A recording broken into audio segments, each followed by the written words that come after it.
All right, welcome back to Please Read Your Book. My name's Carl, and in this video, I'm going to talk about an absolute firecracker of a noir novel that also happens to be the debut from one of my favorite noir writers. It's She Rides Shotgun by Jordan Harper.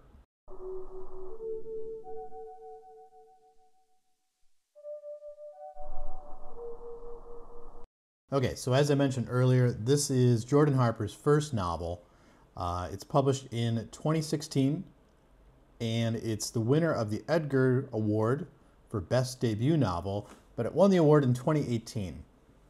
So I'm not sure why there's a 2-year gap between publication and winning the award, but I have to say it's well deserved. So if you don't know, the Edgar Award takes its name from Edgar Allan Poe, and it's given to fiction that centers on crime, mystery, and detection. So She Rides Shotgun is most certainly a crime novel. That is to say, it's a novel of criminals operating in the criminal underworld and on the edges of the criminal underworld where the real world or the straight world kind of bleeds in and what that sort of gray area is.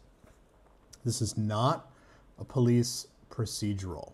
This is not a detective novel. So when we say noir, we don't always mean detectives in the 1940s or 50s with a top hat and smoking cigarettes, sneaking around alleyways. You know, noir is very much a contemporary form that continues, and this novel is a contemporary noir novel. It's a crime book. It's really about crime and about criminals, and that's the kind of book that I really, really love. Okay, so to give a little background on Jordan Harper, the author, he hails from the Ozarks in Missouri, which is a place, not just a TV show, but he's made LA his home and kind of his stomping grounds. Most of his writing is set in or around or near LA. So before becoming a novelist, he worked as a rock critic, as a movie critic, and he's also been a working writer for television. In fact, he's most currently been tapped to be the showrunner for an adaptation of Ed Brubaker and Sean Phillips' Criminal, which is also one of my favorite crime books, one of my favorite graphic novels. I've done a couple different reviews on those, so definitely looking forward to that. However, I really know Jordan Harper best from his writing, from his novels, from his fiction, and particularly a collection of short stories that I think has one of the best titles in contemporary literature, Love and Other Wounds. I mean, what a great title. In fact, Jordan Harper in general, the titles of his books, just absolutely the best, you know, and especially this one, She Rides Shotgun. What a great title. I mean, if you, it's so cool, right? You just want to read it when you hear that title. She Rides Shotgun displays all of Harper's talents in a compact tour de force of a crime book.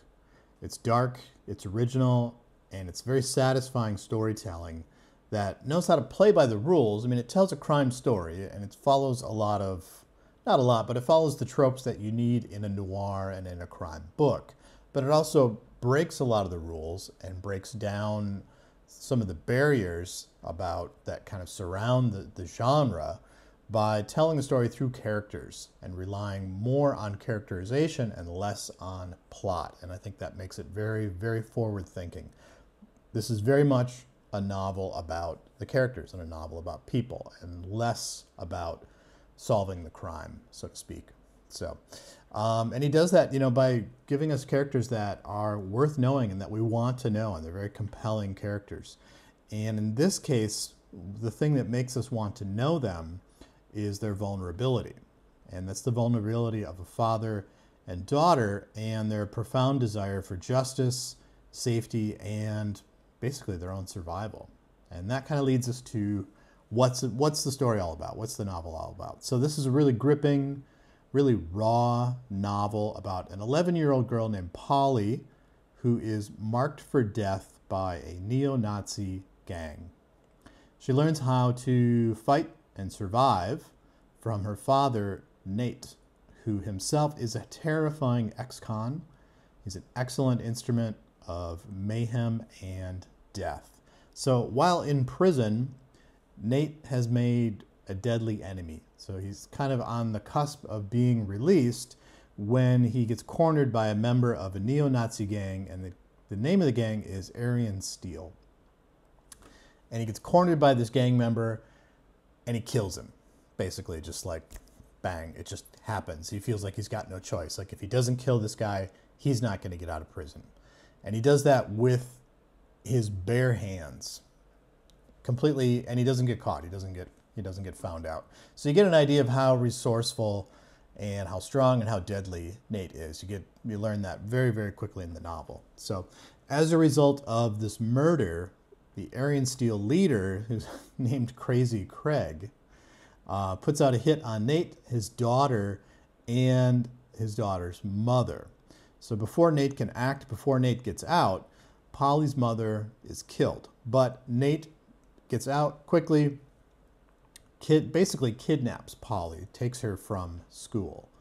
And that puts another mark on his back because now there's an Amber Alert, and now everyone's searching for Polly because she's essentially been kidnapped by her father, even though he does it to protect her and to save her life.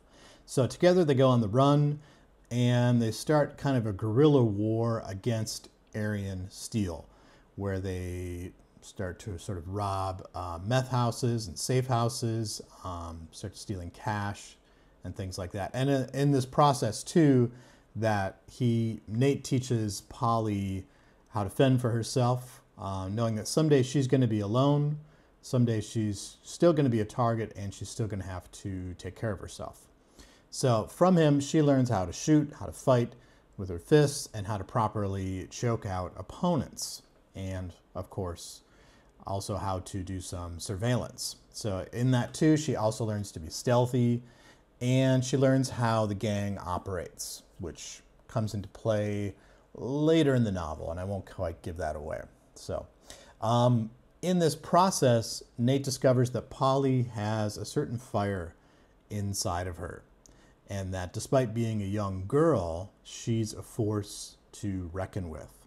She's driven by revenge for the murder of her mother, as well as a sense of justice for others and some of the other people that they sort of encounter while they're kind of on the run and while they're doing these sort of attacks on Aryan Steel. And it's this sense of justice that sees the two of them through this really hellish final encounter with Aryan Steel, a corrupt sheriff, his demented deputy, and it's this kind of final showdown set in this almost otherworldly desert town that serves as a giant front for a meth factory, or these like small meth labs that are kind of all together producing all this meth to be sold. So why should you read it? Why should you read this book? She Rides Shotgun is definitely much more than just another hard-boiled crime story. This is a book with a lot of heart, and it's a book that's extremely well written. Harper is a great writer, and like a lot of other great writers, I've said this about other great genre writers, really could be writing any genre, really could be even just be writing contemporary lit, but he's chosen noir and crime books to be his primary vehicle for writing. The writing is very balanced. He's able to go from very terse, sort of play-by-play telegramming action sequences to very poignant and touching interludes between Nate and Polly. And these interludes are the real kind of sucker punch that the reader doesn't see coming, that you don't see coming. And they're really what gets you to stick with the book and see it as more than just noir, more than just a crime story. And that makes it really, really powerful. Anyone can write about tough guys doing tough guy things, but it takes talent and it takes genuine empathy to show readers that the real story here is about heart, justice, and family.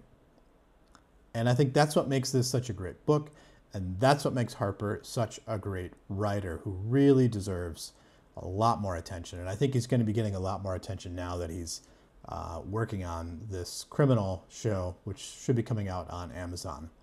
So he delivers a really unflinching look into a very dark, but also very real world. These are real people, real places. You know, it could all be taken from, you know, the headlines, really.